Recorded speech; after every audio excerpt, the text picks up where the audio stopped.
Assalamualaikum warahmatullahi wabarakatuh. Selamat pagi Ibu. Terima kasih sudah meluangkan waktu untuk bertemu dengan kami. Perkenalkan, kami mahasiswa jurusan Ilmu Administrasi Negara dari Universitas Negeri Padang. Perkenalkan, saya Ratriana dan rekan saya Yola Triana. Saya Rafadila, Pak. Saya ada Fendi. Di sini kami akan melakukan wawancara mengenai sistem informasi manajemen yang ada di Dinas Pemberdayaan Perempuan, Perlindungan Anak dan di Sumatera Barat ini. Kami akan mengajukan beberapa pertanyaan Bu seputar sistem informasi dan juga berkenan kami juga izin merekam untuk memastikan tidak ada informasi yang terlewat. Baik, kalau begitu kita mulai saja. Yang pertama, bisakah Ibu perkenalkan diri Ibu dulu? Terima kasih. Assalamualaikum warahmatullahi wabarakatuh. Nama Ibu Yulia Yunitasari SSMK. Kebetulan berjabatan sebagai PSM Ahli Muda, Penggerak Swadaya Masyarakat Ahli Muda. Di sini kebetulan ini merupakan jabatan fungsional, jadi bukan struktural, jadi ini fungsional. Ini kebetulan Ibu juga baru bergabung di bidang ini. Sebelumnya Ibu juga PSM, cuman di bidang yang lain. Jadi kalau terkait dengan bidang ini mungkin baru sekitar 3 bulanan Ibu baru bergabung di bidang ini. Mungkin itu aja kalau kenal seketika. Kalau begitu kami mulai Bu untuk pertanyaan yang pertama. Bisakah Ibu ceritakan sedikit tentang Dinas Pemberdayaan Perempuan dan Perlindungan Anak ini? Terkait dengan Dinas Pemberdayaan Perempuan dan Perlindungan Anak, ini namanya cukup panjang ya. Dinas Pemberdayaan Perempuan dan Perlindungan Anak, Pengendalian Kebutuhan dan Keluarga Berencana. Di sini ada 2 urusan yang harus kita emban, pemberdayaan perempuan dan perlindungan anak, dan juga pengendalian penduduk dan keluarga berencana. Jadi 2 kementerian yang ada di sini intinya. Untuk provinsi kita itu ada satu dinas. Nanti kalau secara pusatnya kita ada 2 kementerian jadinya. Di sini tugas Dinas Pemberdayaan Perempuan dan Perlindungan Anak ini mungkin kita singkat DP3A P2KB saja karena cukup panjang ya namanya. Dinas ini bertugas untuk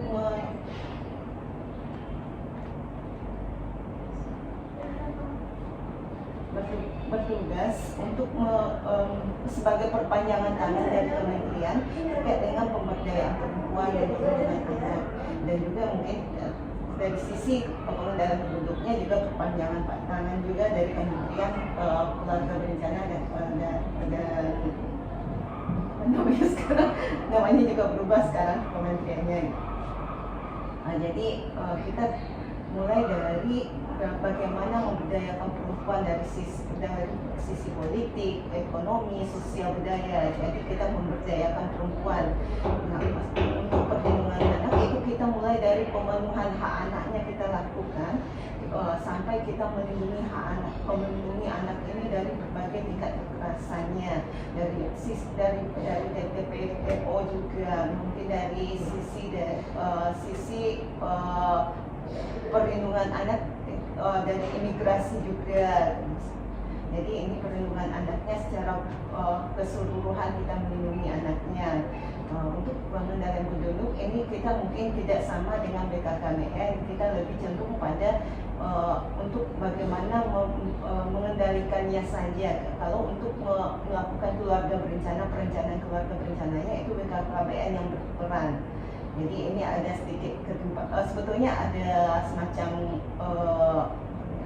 irisan antara BKKBN dengan Dinas Pemberdayaan Perempuan ini sendiri, tapi mungkin ada semacam benang merahnya yang membedakan antara fungsi DP3A provinsi dengan BKKBN. Nanti adik-adik mungkin ada bertanya kenapa tidak BKKBN aja yang mengendalikan gitu. Jadi ada semacam benang merah antara Dinas Pemberdayaan Perempuan perannya dengan BKKBN.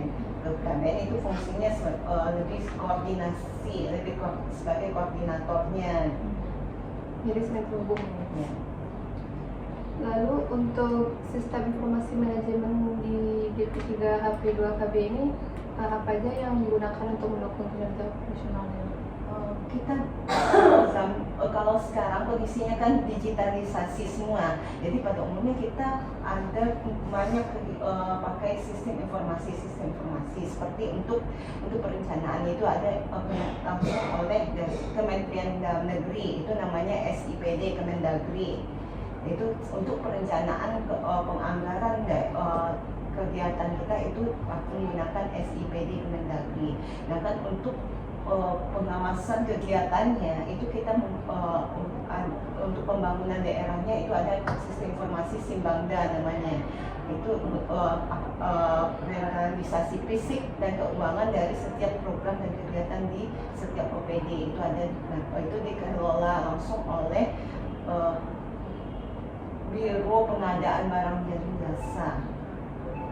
Selanjutnya kita juga ada sistem informasi untuk administrasi kepegawaian, itu kita ada sistem informasi namanya sistem informasi kepegawaian. Untuk absensi online, untuk absensi kepegawaiannya itu kita ada sistem informasi namanya absensi online, itu dikelola langsung oleh Diskominfotik. Jadi banyak sih sebetulnya aplikasi-aplikasi yang dikerjakan oleh pegawainya sekarang gitu kan. Untuk internal kita itu ada, kita punya namanya sistem informasi gender dan anak. Jadi ini merupakan kumpulan data dari data-data terkait dengan gender dan anak. Itu kita yang memiliki aksesnya, tapi dilakukan oleh Diskominfotik, dibantu oleh Diskominfotik untuk penyediaan sarana prasarananya. Jadi itu ada aplikasi, terus kita juga ada sistem informasi banyak sistem informasi banyak di sini. Kita juga ada sistem informasi pelayanan pengaduan masyarakat terkait dengan kekerasan, itu namanya Simponi PPA, itu dikelola langsung oleh Kementerian PPA. Jadi memang banyak aplikasi-aplikasi yang ada tersentuh ke dinas kita. Tujuan dari masing-masing penggunaan SIM tersebut gimana? Tujuannya untuk yang pertama kayak sistem informasi Simponi itu kita masyarakat bisa melakukan pengaduan langsung melalui aplikasi. Jadi tidak perlu datang ke UPTD kita, mereka cukup melakukan pengaduan via online saja. Untuk sistem informasi gender dan anak ini sistemnya sebagai untuk kumpulan datanya, jadi daerah atau masyarakat bisa melihat langsung bagaimana data-data gender dan anak di Sumatera Barat, bagaimana kondisi perempuan, kondisi anak di Sumatera Barat. Jadi untuk memudahkan masyarakat juga intinya. Kalau untuk sistem informasi kepegawaian itu online, absensi online itu untuk pegawainya ya, untuk memudahkan pegawainya, untuk pengontrolan juga. Kalau untuk SIM itu berkontribusi terhadap peningkatan efisiensi dan pelaksanaan tugas-tugas operasionalnya bagaimana? Kalau untuk efisiensi sudah pasti ya, kita tidak menggunakan kayak absensi online itu kita tidak menggunakan kertas lagi atau kelas. Sedangkan untuk misalkan untuk kenaikan pangkat pegawai itu juga tidak perlu pakai fotokopian lagi, tidak perlu soft file lagi. Mereka hanya lewat aplikasi saja dan kita sudah tahu kapan kita harus naik pangkat semacamnya. Jadi cukup memudahkan. Terkait dengan Simponi itu mungkin juga tidak perlu pembiayaan bagi masyarakat untuk datang langsung ke kami.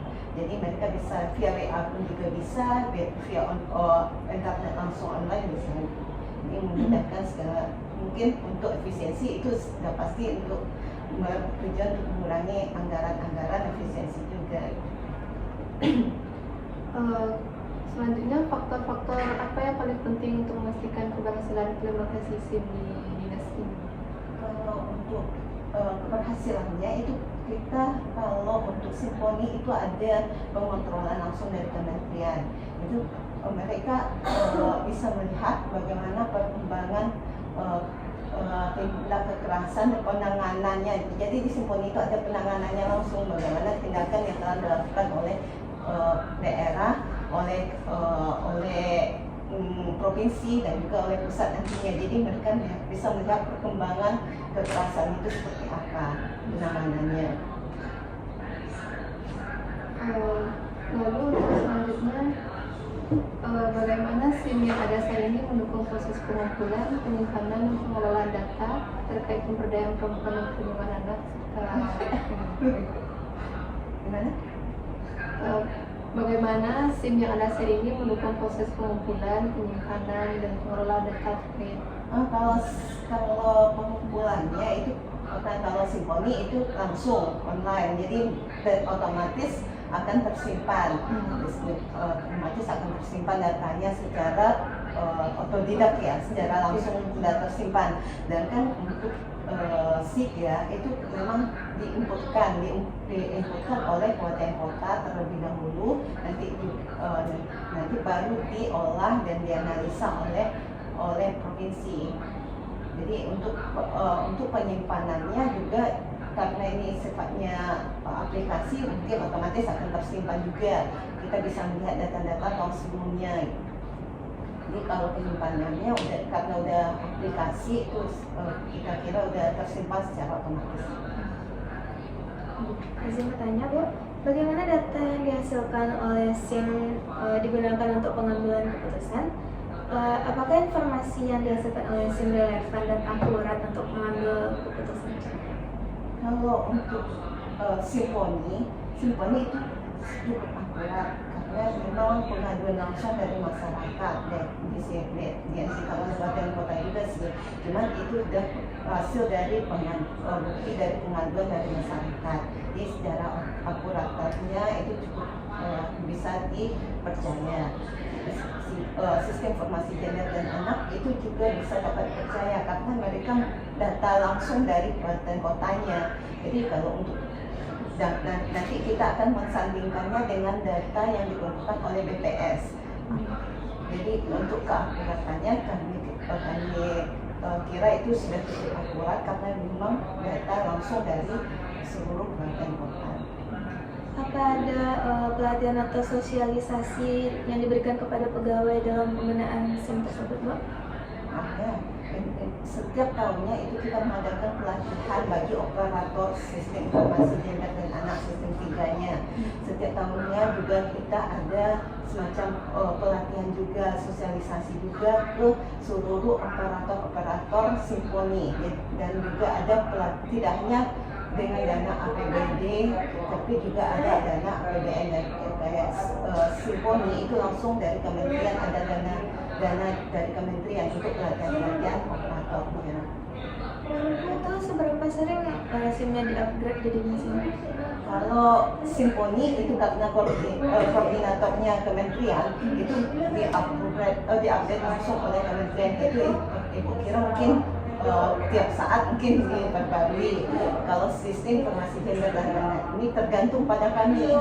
Apakah kami ingin melakukan penambahan fitur atau segala macamnya, itu tergantung pada kami. Biasanya kami hanya melakukannya 1 kali dalam setahun. Jadi mungkin kalau misalkan ada data yang belum ada di aplikasi itu bisa kita tambahkan, kita minta bantu sama Diskominfotik untuk menambahkan fitur-fiturnya. Jadi kalau seandainya masih kami rasa itu masih cukup, itu kami tidak perlu Apa ada prosedur keamanan yang ketat, Bu, untuk mencegah akses yang tidak sah atau kebocoran data?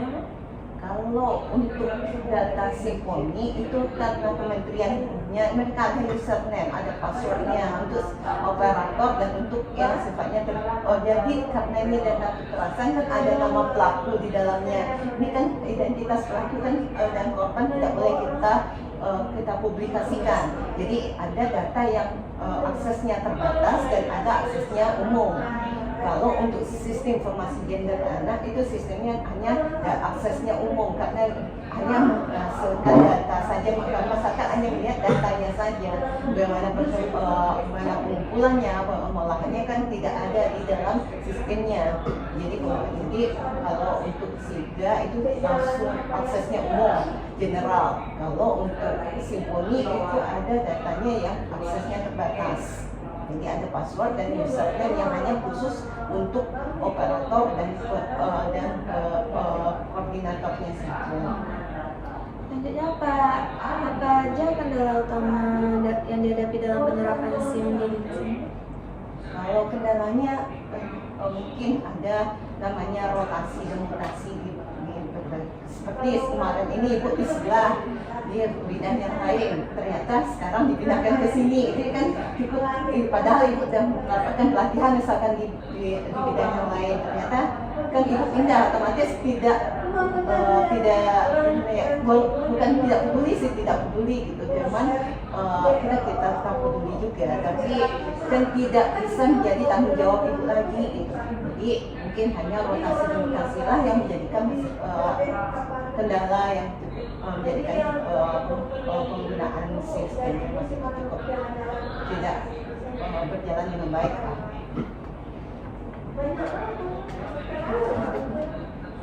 Ibu, izin bertanya Bu, bagaimana DP3A menangani kendala yang muncul dalam penggunaan SIM?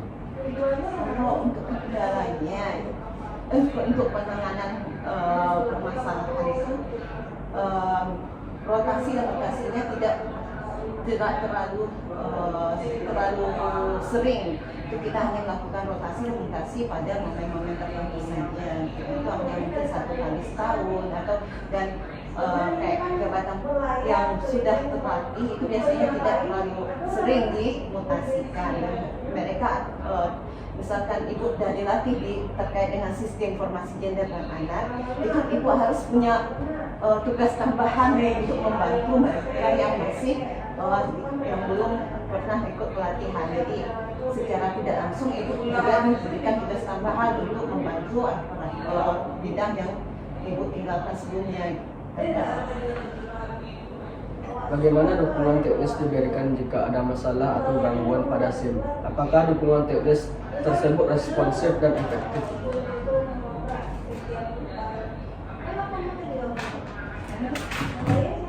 Bagaimana dukungan teknis diberikan jika ada masalah atau gangguan pada SIM?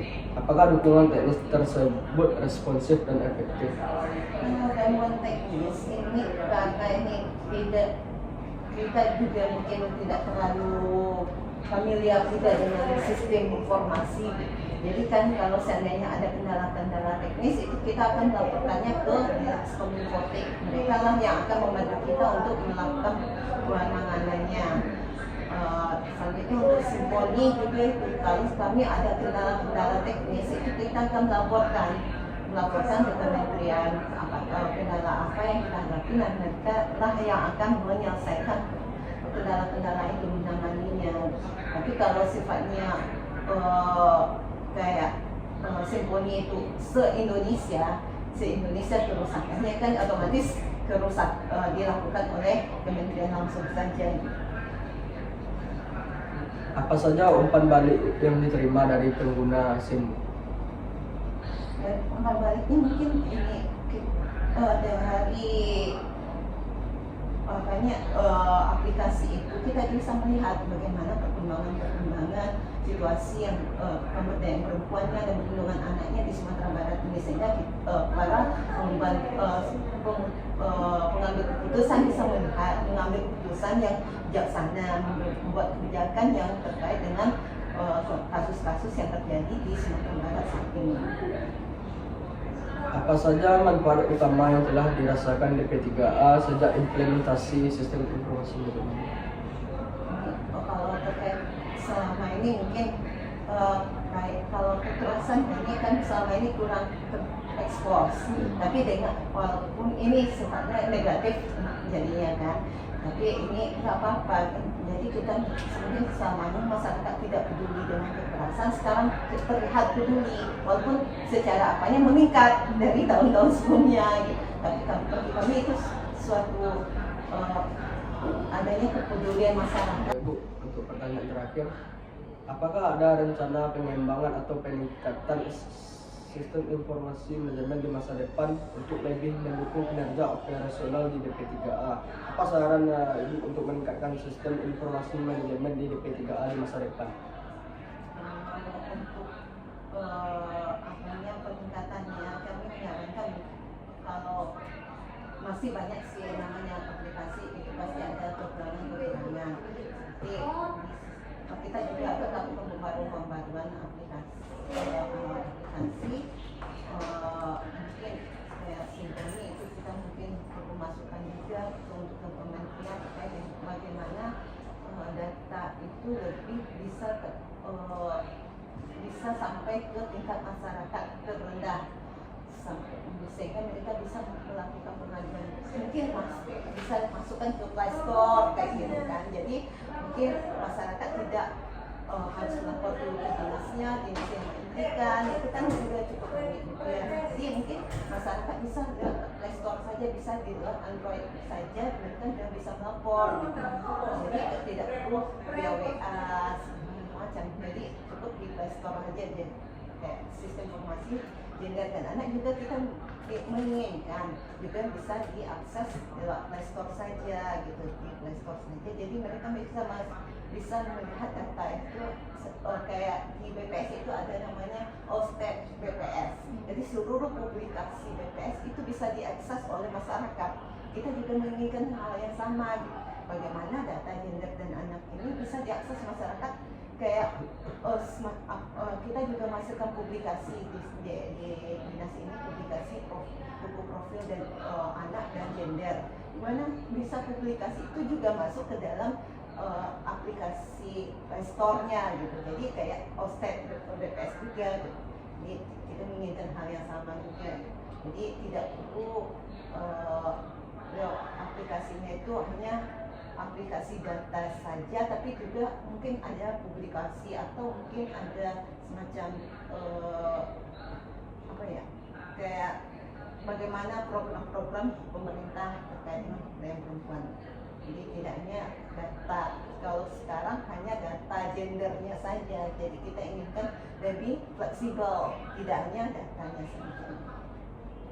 Jadi apakah ada umpan balik dari masyarakat? Kalau untuk umpan baliknya itu kita lihat adanya perkembangan dan data kekerasan perempuan dan anak itu selama ini mungkin baru sedikit pengaduan, sekarang udah mulai banyak pengaduan dan walaupun itu kayak gunung es ya, kayak gunung es semakin lama semakin banyak ya. Sejak kita publikasikan, kita sosialisasikan, ternyata masyarakat lebih cenderung melapor sekarang. Mereka tidak takut lagi melapor gitu kan.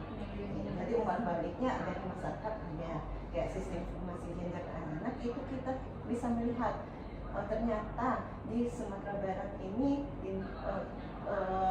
kita butuh penanganan terhadap kekerasan di sekolah, karena di sekolah banyak sekali kekerasan sekarang. Jadi pemerintah harus membuat program sekolah ramah anak namanya. Jadi bagaimana kita mensosialisasikan sekolah ramah anak.